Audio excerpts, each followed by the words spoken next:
Bapak, Ibu, dan rekan-rekan sekalian, dari kedua pemateri tadi dipaparkan bagaimana kondisi ataupun isu-isu krusial terkait dengan RUU energi baru dan terbarukan.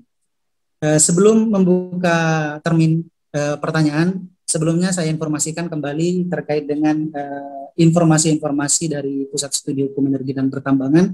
Yang pertama adalah lomba kompetisi yang akan diselenggarakan oleh Pusat Studi Hukum Energi dan Pertambangan, yaitu lomba esai dengan tema berkaitan langsung dengan sebenarnya dengan diskusi kita pada sore hari ini terkait energi. Lengkapnya pantau terus atau langsung bisa dipantau website kami dan juga media sosial kami.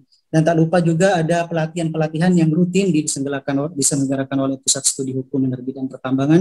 Yang pertama adalah pelatihan dasar Hukum Energi dan Pertambangan dan juga pelatihan legal drafting. Jadi informasinya silahkan pantau terus media sosial kami dan juga website kami. Bapak, Ibu, dan rekan-rekan sekalian, dari pemaparan kedua pemateri kita tadi, tentu banyak nih pertanyaan-pertanyaan dari kita. Jadi saya buka pertanyaan untuk Bapak Ibu, dipersilakan langsung raise hand ataupun bisa chat di kolom komentar. Saya bertanya, dipersilakan Bapak Ibu sekalian yang akan mengajukan pertanyaan. Ini ada dari Ibu Dr. Eka, dipersilakan Dr. Eka untuk menyampaikan pertanyaannya secara langsung.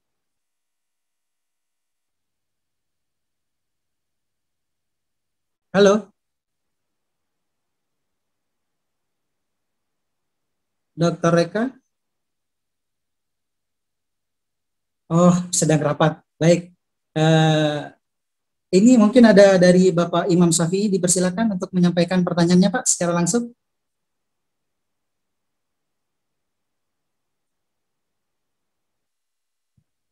Bapak Imam Syafi'i, monitor.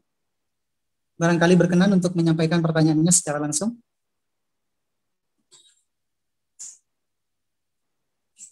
Baik, saya bacakan untuk pertanyaan dari Dr. Eka. Pertanyaan yang pertama adalah batasan pengelolaan energi baru dan terbarukan antara pusat dan daerah dalam hal apa saja konkretnya. Kalau SDM daerah tidak siap, bagaimana mengantisipasi? Kemudian pertanyaan yang kedua adalah terkait dengan diferensiasi dari pengelolaan fosil untuk bukan bahan bakar dan mengganti bahan bakar dengan energi baru atau terbarukan. Apakah memungkinkan memerlukan jangka waktu lama dan kendalanya apa saja? Saya persilakan untuk menjawab yang pertama kali kepada Bapak Mahawira, dipersilakan.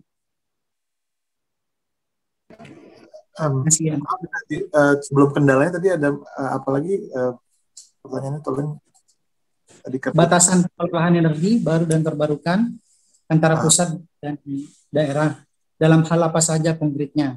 Kalau misalkan di SDM daerah tidak siap, bagaimana mengantisipasi?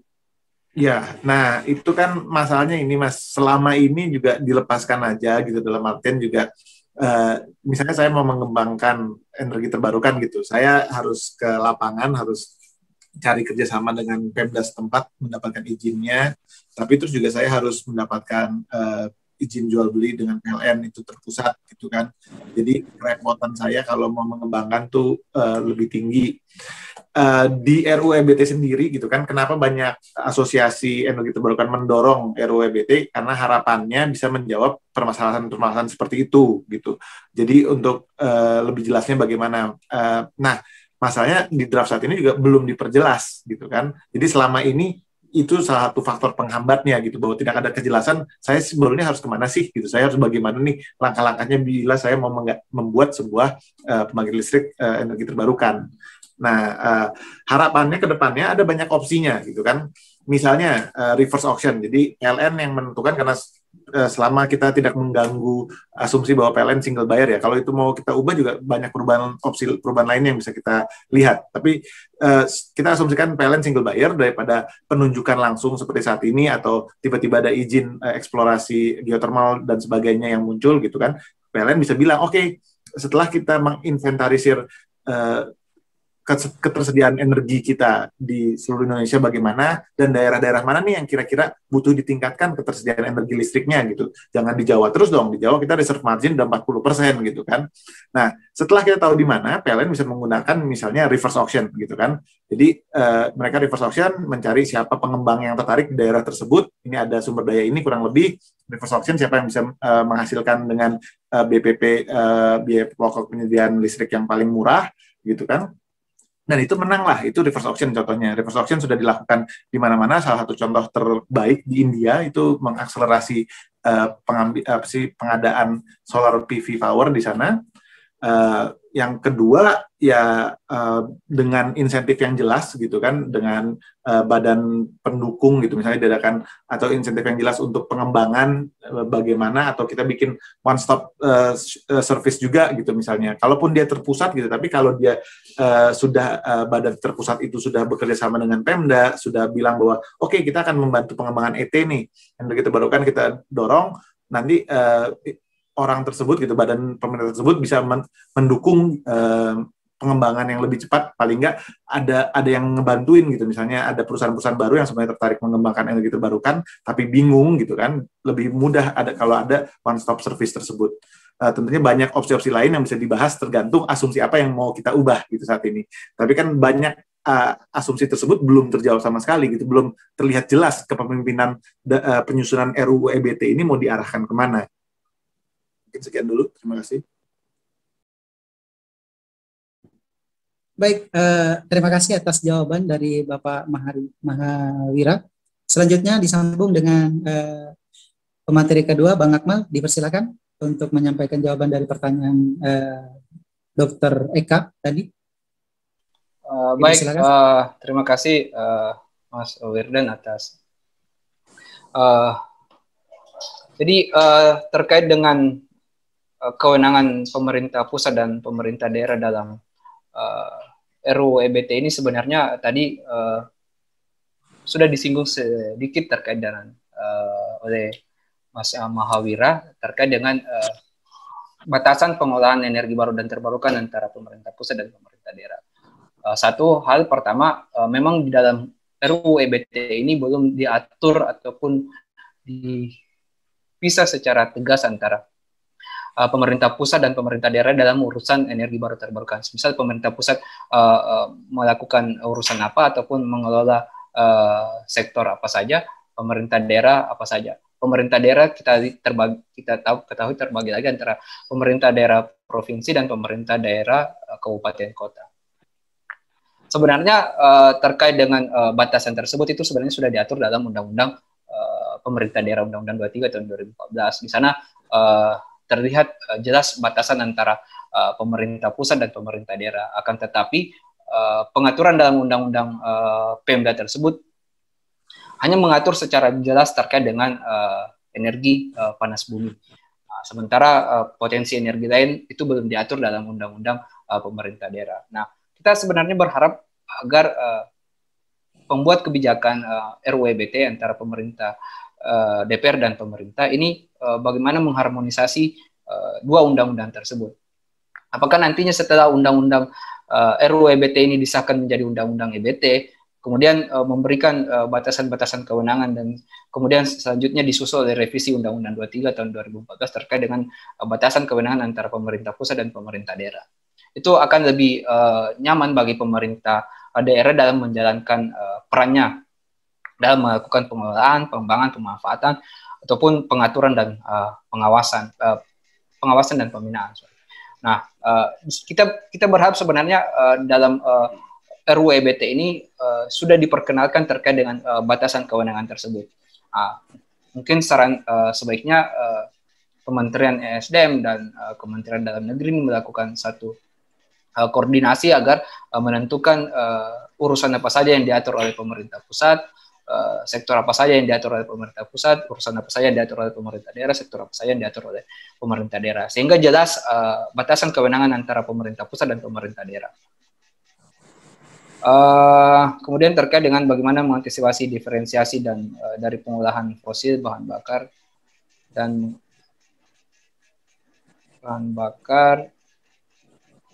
energi baru. diferensiasi pengolahan Untuk pertanyaan bukan dari bahan. Dr. Eka itu aja, Bang. Oh ya, baik. Iya. Terima kasih Pak Moderator. Baik, menarik sekali isu terkait dengan kewenangan pemerintah daerah ini. Tadi disinggung mengenai kewenangan daerah dan juga pusat. Ada isu menarik sebenarnya dalam RUU EBT ini, Bang Akmal dan juga Pak Mahawira, yaitu terkait dengan pemerintah daerah diwajibkan menyediakan sarana dan prasarana. Dan juga di sisi lain, pemerintah daerah memiliki keterbatasan wewenang terkait dengan anggaran dan pengelolaan pemanfaatan EBT. Nah, oleh sebab itu, memang menjadi polemik dalam penyusunan RUU EBT ini. Bapak Ibu dan rekan-rekan sekalian, silakan yang hendak bertanya, disilakan untuk chat kolom komentar saya bertanya atau ya, waalaikumsalam. Sudah ada yang ya. Terima kasih Pak Widan Pusat, Pak Akmal yang mengundang saya. Saya Yuliadi dari Dinas SDM NTB. Silakan Pak.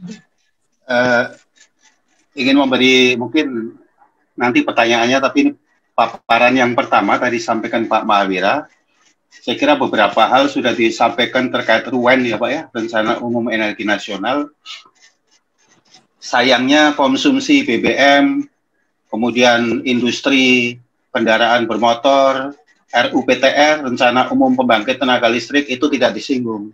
Sehingga disitulah sebenarnya letaknya ketidaksinkronannya kebijakan nasional yang bermuara pada pengembangan ET menjadi sulit kita percepat gitu. Itu di paparan pertama saya lihat RUEN aja, kalau RUEN aja seperti DEN aja Pak, Dewan Energi Nasional memberikan paparan RUEN terus, padahal di Dirjen Ketenagalistrikan tidak pernah disinggung, PLN tidak pernah disinggung, ya susah Pak kita mau mengembangkan ET. Kemudian yang kedua paparan Pak Akmal, dalam isu pokok itu Pak, saya kira kurang sedikit sekali Pak. Satu itu semuanya memang ya beberapa isu terangkum, tapi sinergitas kebijakan yang perlunya kita perlukan Pak. Bukan kewenangan Pemda atau kewenangan pemerintah pusat, itu nantilah Pak. Tapi yang penting sinergi dulu. Kewenangan pemerintah, kewenangan lintas sektor itu harus sinergi Pak. Karena kalau bisa saya sampaikan mengapa harus sinergi, nah itu kita kembali ke daftar inventaris masalah. ET itu energi terbarukan Pak ya, saya akan membicarakan terkait energi terbarukan. Kalau nuklir itu nantilah Pak, itu politik Pak, itu lebih ke arah politik. Kalau energi terbarukan itu yang jelas intinya ribet Pak, ribet tidak praktis. Karena yang praktis itu untuk transportasi itu BBM, untuk pembangkit itu batu bara, itu yang praktis itu Pak. Kemudian ribet juga manajemen kelolanya Pak. Itu kalau masyarakat di terpencil 3T itu harus ada awek-awek, harus rembugan dan lain sebagainya. Nah, nanti kalau ada PLTS komunal katakanlah energi terbarukan ada di sana, awalnya dia merdeka Pak dalam 1-2 minggu, tapi setelah itu gaya hidup naik, dia sudah ingin memikirkan sendiri-sendiri. Nah, disitulah letaknya pemeliharaan instalasi itu akan menjadi semakin tidak baik. Nah, itu disitulah letaknya masalah ET itu ribet. Kemudian yang kedua, semakin jauh lokasinya, semakin jauh lokasi 3T-nya, itu semakin tinggi, semakin mahal, Pak. Di situ letaknya harus ada insentif, harus ada disinsentif. Insentif itu kepada orang 3T, daerah 3T yang mengelola itu. Disinsentifnya, kota, Pak, terutama Pemda DKI harus lebih banyak membangun PLTS rooftop itu, Pak. Mustinya itu. Itulah disinsentif yang harus. Semuanya ini Pak, semuanya ini proses perizinan lintas sektor yang ruwet dan lain sebagainya antar lintas sektor Pak ya, tata ruang, kehutanan, kawasan lindung dan sebagainya. Semuanya ini solusinya hanya satu Pak, komitmen pemerintah diwujudkan dalam tindakan, yaitu tambah satu bab di RUU EBT itu sinkronisasi kebijakan Pak. Sinkronisasi kebijakan sehingga RUU EBT itu bisa punya gigi Pak, punya gigi. Nah, disinkronisasi itu bisa di sana ayatnya misalnya DKI harus membangun PLTS rooftop lebih banyak, pengembangan perumahan harus lebih banyak rooftop. Itu melalui keputusan bersama Menteri PU dengan Menteri ESDM misalnya Pak. Untuk mewajibkan perkotaan harus lebih.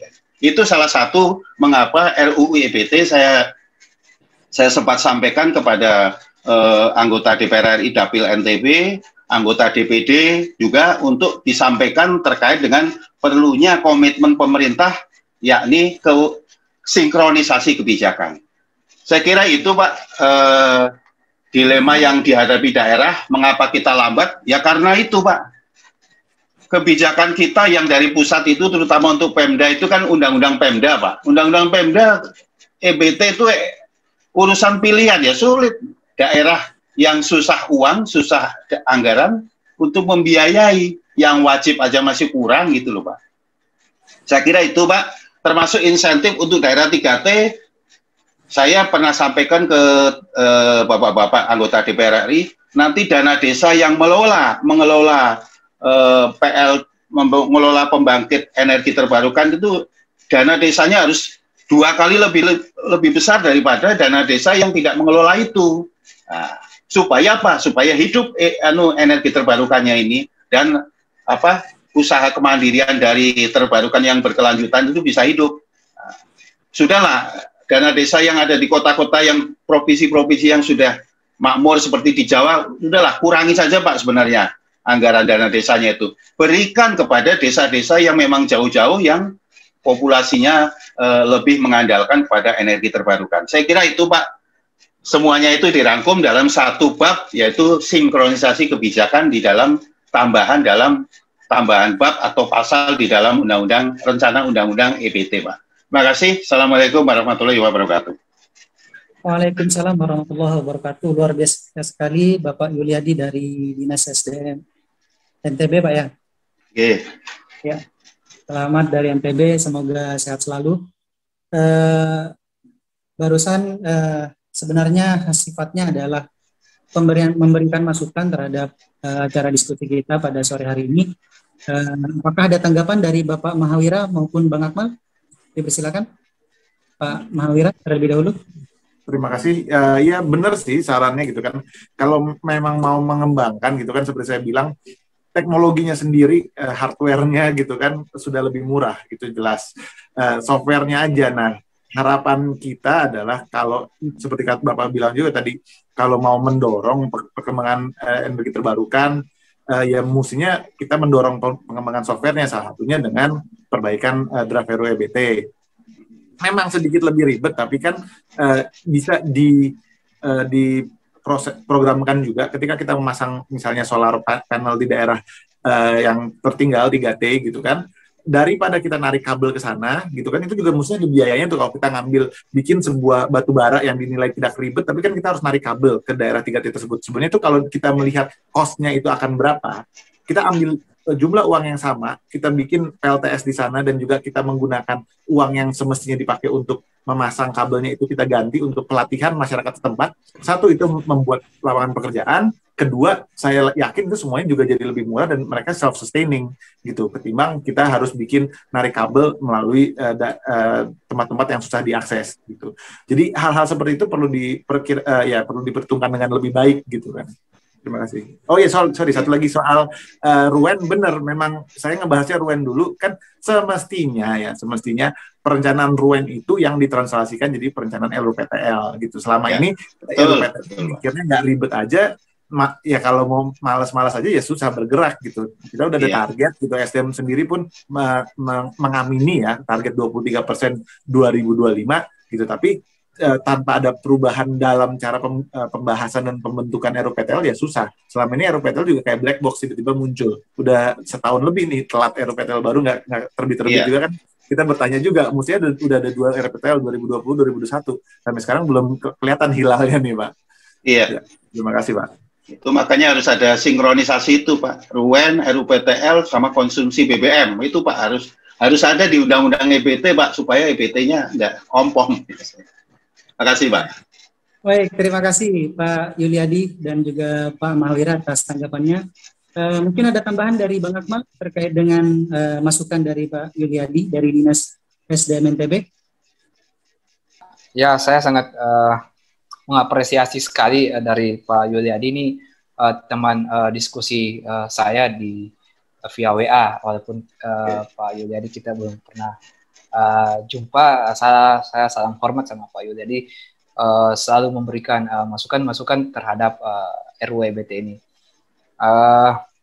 Memang benar Pak, perlu sinergisitas ataupun sinkronisasi kebijakan antara pemerintah pusat dan pemerintah daerah, dan juga memang kita membutuhkan komitmen yang kuat dari pemerintah pusat itu sendiri, bagaimana supaya EBT ini benar-benar bisa menjadi pilihan utama semisal di daerah-daerah 3T tadi, karena memang potensi di sana sangat luar biasa. Semisal di NTB atau NTT itu kan potensi air laut dan potensi panasnya sangat luar biasa, dan itu seharusnya perlu fokus dari pemerintah pusat, bahwa pemerintah pusat sebenarnya harusnya memikirkan bahwa mana daerah-daerah yang memang potensi potensi EBT itu yang paling dominan. Nah, daerah-daerah tersebut ya yang kemudian dikembangkan sebagai pengembangan energi baru dan terbarukan.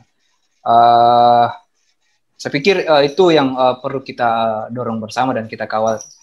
Pak Yuliadi sudah melakukan itu dengan melakukan diskusi dengan anggota DPR RI dari Dapil NTB dan anggota DPD dari NTB itu sendiri. Nanti kita tinggal di Jakarta, kita mengawal usulan-usulan dari Pak Yuliadi tadi.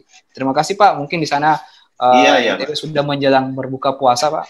Iya Pak. Jadi mungkin tambahan satu Pak untuk pusat. Nanti saya kirim sudah Pak review undang RUU EBT dengan undang-undang yang lain termasuk Cipta Kerja dan undang-undang, termasuk kita harus cermati Pak, nanti RUU BUMDes itu harus kita cermati supaya BUMDes itu juga berdaya di EBT. ET itu energi terbarukan. Energi terbarukan tidak harus pembangkit kan, bisa juga bioenergi kan, itu maksudnya. Itu nanti saya sampaikan Pak, reviewnya yang saya buat RUU EBT dengan undang-undang yang lain yang sudah established, sehingga perlunya kita ada sinkronisasi kebijakan Pak. Demikian Pak Akmal, terima kasih banyak, terima kasih supportnya. Mohon izin Pak, saya karena mau buka ini Pak, waktunya sudah jam 6 lewat ya. Makasih Pak. Assalamualaikum warahmatullahi wabarakatuh. Waalaikumsalam warahmatullahi wabarakatuh. Terima kasih sangat. Masih banyak pertanyaan yang mengantri Bapak Ibu sekalian, namun saya berikan kesempatan lagi kepada Bapak Imam Syafi'i, dipersilakan untuk menyampaikan pertanyaannya secara langsung. Bapak Imam Syafi'i, monitor.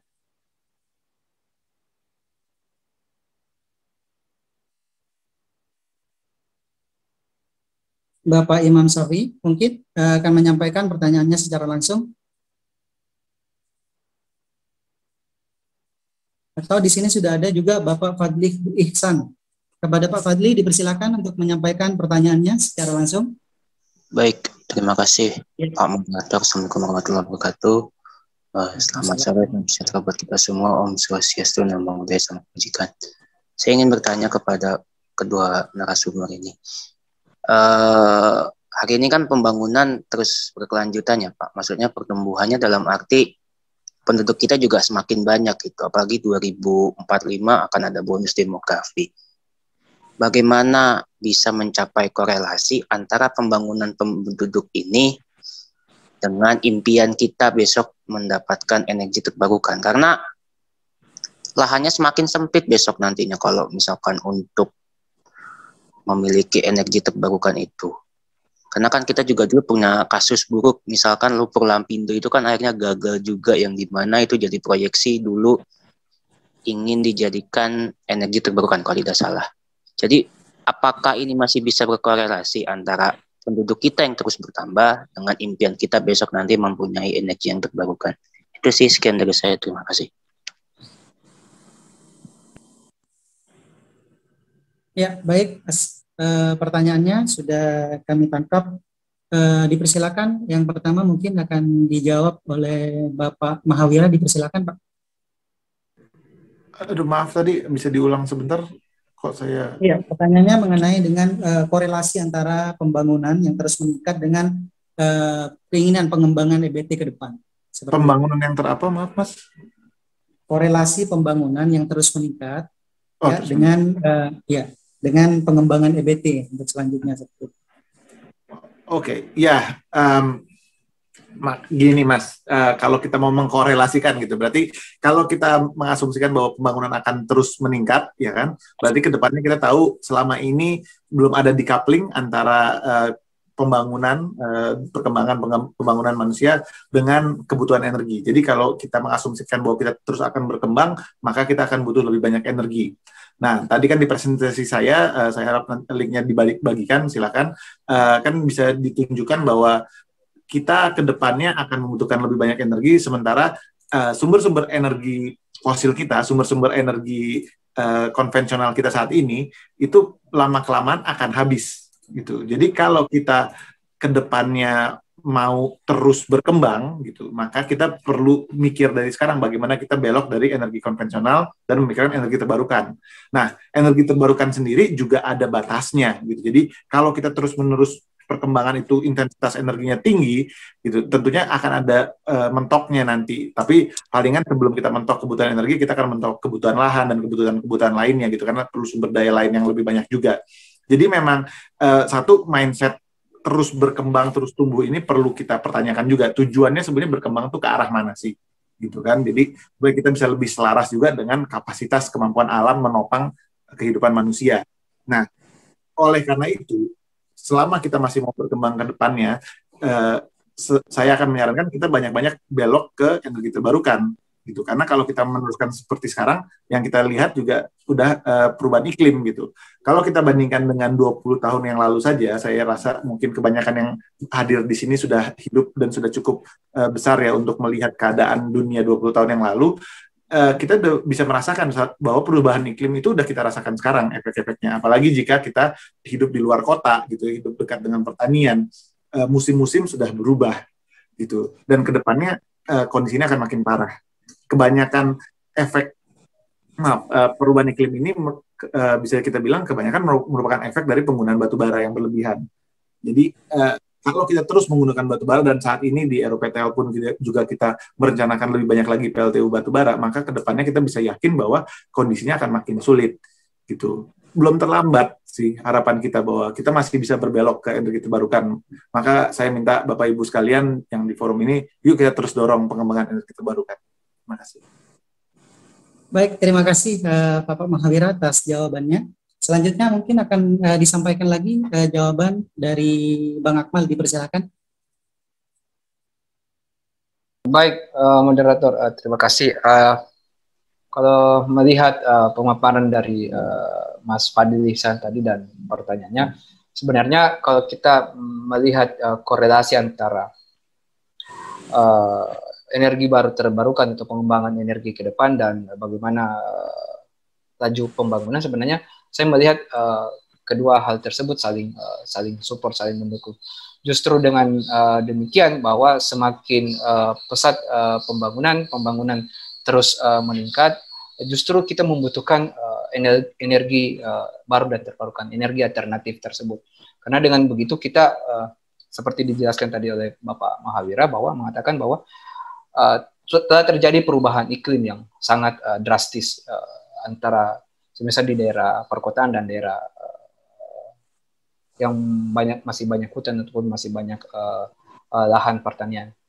Kita tentu sangat merasakan perbedaan iklim, perbedaan cuaca di kedua daerah tersebut. Maka dengan begitu kita sebenarnya mengharapkan bahwa energi baru dan terbarukan ini segera direalisasikan. Tentu dengan melihat bahwa jenis energi apa saja yang minim risiko pencemaran terhadap lingkungan ataupun minim risiko terhadap perubahan iklim. Nah, tentu kalau kita melihat dua jenis tersebut antara energi baru dan terbarukan, tentu energi terbarukan adalah jenis sumber energi yang patut untuk kita dorong, karena kalau kita melihat sumber energi baru itu lagi-lagi kegiatannya berasal dari kegiatan pertambangan, kegiatan yang pengolahan dan pemurnian dari kegiatan mineral dan batu bara. Oleh sebab itu saya mikir kedua hal tersebut, korelasi antara pembangunan dan mendorong energi terbarukan sangat penting. Kita dorong secara bersama-sama. Terima kasih, moderator. Baik, terima kasih Bang Akmal atas jawabannya. Satu pertanyaan terakhir dari Bapak Imam Syafi'i langsung saya bacakan terkait dengan bagaimana RUU EBT ini berjalan jika harmonisasi norma hukum di bidang sumber daya alam dan lingkungan hidup tidak selaras atau tidak serasi. Dan apabila nantinya RUU EBT berjalan, bagaimana kebijakan hukum korporasi terkait dengan energi sumber daya alam dan lingkungan yang akan datang. Saya persilakan kepada Bang Akmal terlebih dahulu untuk memberikan jawaban atas pertanyaan dari Bapak Imam Syafi'i. Baik. Terkait dengan hal tersebut, tentu RUU EBT ini memang sangat banyak yang terkait dengan berbagai peraturan perundang-undangan. Seperti tadi disebutkan ada undang-undang perkebunan, undang-undang ketenagalistrikan, undang-undang panas bumi, dan undang-undang lainnya. Maka untuk itu kita mendorong sebenarnya bagaimana supaya sebelum RUU EBT ini disahkan menjadi sebuah undang-undang, kita mendorong agar supaya materi muatan dalam RUU EBT ini benar-benar melakukan penyelarasan terhadap berbagai sektor tadi, sektor lingkungan hidup, sektor kehutanan atau sektor perkebunan, karena berbagai sektor tersebut yang sangat beririsan langsung dengan sektor energi baru dan terbarukan. Tentu jika tidak terjadi tidak ada harmonisasi dalam pengaturan tersebut, tentu menimbulkan berbagai dampak, baik dampak dalam kebijakan ataupun dampak dalam implementasi kebijakan tersebut. Maka selagi RUU EBT ini belum disahkan, kita mendorong agar supaya benar-benar pemerintah dan DPR melakukan harmonisasi terhadap berbagai peraturan perundang-undangan yang terkait dengan RUU EBT ini. Seperti tadi ada beberapa jenis peraturan perundang-undangan yang sudah saya paparkan. Kita mendorong itu sebenarnya untuk melakukan penyelarasan harmonisasi antar norma. Terima kasih, moderator. Baik, terima kasih Bang Akmal atas jawabannya, luar biasa sekali. Langsung akan disambung oleh Bapak Mahawira, dipersilahkan. Terima kasih, tapi sejujurnya saya rasa Bung Akmal sudah menjawab dengan jauh lebih fasih gitu kan. Tentunya kita berharap memang banyak penyelarasan. Saya sendiri tidak terlalu ahli hukum gitu ya. Jadi makanya saya tadi ada linknya itu teman-teman ICEL, Indonesian Center for Environmental Law, mereka juga akan selalu mendorong bahwa kita lebih butuh penyelarasan tersebut, dan juga mereka akan selalu bilang bahwa udah ada undang-undang nuklir misalnya, mendingan fokus untuk nuklir di sana, karena juga kita bisa melihat presidennya adalah undang-undang panas bumi pun ada gitu kan. Jadi kan lucu gitu kenapa nuklir malah dimasukkan ke RUU EBT ini. Terima kasih. Baik, terima kasih Bapak Mahawira, luar biasa sekali diskusi kita pada sore hari ini. Masih banyak pertanyaan-pertanyaan yang belum dijawab, namun jangan kecewa karena pertanyaan-pertanyaan yang belum dijawab akan kami tampung dan akan kami jawab via YouTube, konten-konten kita di YouTube. Terus pantau YouTube kita dan jangan lupa subscribe juga Pusat Studi Hukum Energi dan Pertambangan. Sebelum pemateri menyampaikan closing statement, saya umumkan terlebih dahulu terkait dengan diskusi Pusat Studi Hukum Energi dan Pertambangan untuk selanjutnya. Ini pada hari Selasa 27 April 2021. Diskusi dengan tema nasib hilirisasi minerba pasca Undang-Undang 3 2020 dan Undang-Undang Cipta Kerja yang akan disampaikan langsung oleh Bapak Simon Sembiring, mantan Dirjen Minerba. Jadi saya harap teman-teman kembali hadir, kembali bergabung dengan kami Pusat Studi Hukum Energi dan Pertambangan dan mengiringi ngabuburit kita yang berkah insya Allah dengan siraman ilmu dari orang-orang yang luar biasa sekali, dan tentunya sore hari ini kita dapat tambahan informasi, tambahan ilmu dari Bapak Mahawira dan juga Bang Akmal pada sore hari ini. Untuk itu sebelum diskusi ini diakhiri, saya persilakan kepada Bapak Mahawira untuk menyampaikan closing statement-nya pada diskusi kita pada sore hari ini. Dipersilakan. Closing statement dari saya adalah yuk mari kita dorong terus pengembangan energi terbarukan untuk kedaulatan Republik Indonesia. Terima kasih. Luar biasa sekali. Selanjutnya, closing statement dari Bang Akmal, dipersilakan. Ya, kita tentu semangat dalam membutuhkan energi bersih ini. Maka dari itu sebenarnya kami berpikiran bahwa pengembangan energi baru dan terbarukan harus segera lakukan. Namun dengan itu juga kita perlu mendorong bagaimana supaya peran seluruh sektor, seluruh pihak, stakeholder itu sama-sama bahu-membahu untuk mengembangkan energi baru dan terbarukan. Karena dengan begitu kita menjaga kelestarian lingkungan dan keberlanjutan hidup. Terima kasih. Baik, terima kasih Bang Akmal atas closing statement-nya. Bapak, Ibu, dan rekan-rekan sekalian, kita sudah sampai di penghujung acara, di penghujung diskusi, karena ada sebagian teman-teman kita yang sudah live di daerah NTB, sudah waktunya berbuka puasa untuk yang menjalankan ibadah puasa. Teman-teman sekalian, selaras dengan diskusi kita pada sore hari ini, kami tunggu tulisan-tulisan teman-teman ataupun ponakan-ponakannya, tetangga-tetangganya, monggo diajak sekalian untuk ikut berkompetisi dalam kompetisi esai Hukum Energi dan Pertambangan. Silahkan dicek langsung di website kami dan juga media sosial kami. Di sana ada info lengkapnya, dan juga kalau masih membutuhkan pertanyaan, silahkan kontak person yang tersedia di sana. Akhir kata dari saya selaku moderator pada sore hari ini, marhaban ya Ramadan, selamat menjalankan ibadah puasa. Terima kasih banyak kepada Bapak Mahawira yang telah berkenan hadir untuk diskusi di PUSEP, dan juga Bang Akmal. Terima kasih atas kehadiran teman-teman sekalian dan rekan-rekan sekalian. Ditunggu untuk diskusi selanjutnya dengan tema yang luar biasa juga menarik mengenai hilirisasi minerba pasca Undang-Undang 3 2020 dan juga Undang-Undang Cipta Kerja. See you next time bersama kami, Muhammad Firdan Saifullah. Bila ada kata yang kurang atau salah, mohon dimaafkan. Wabillahi taufiq wal hidayah. Wassalamualaikum warahmatullahi wabarakatuh.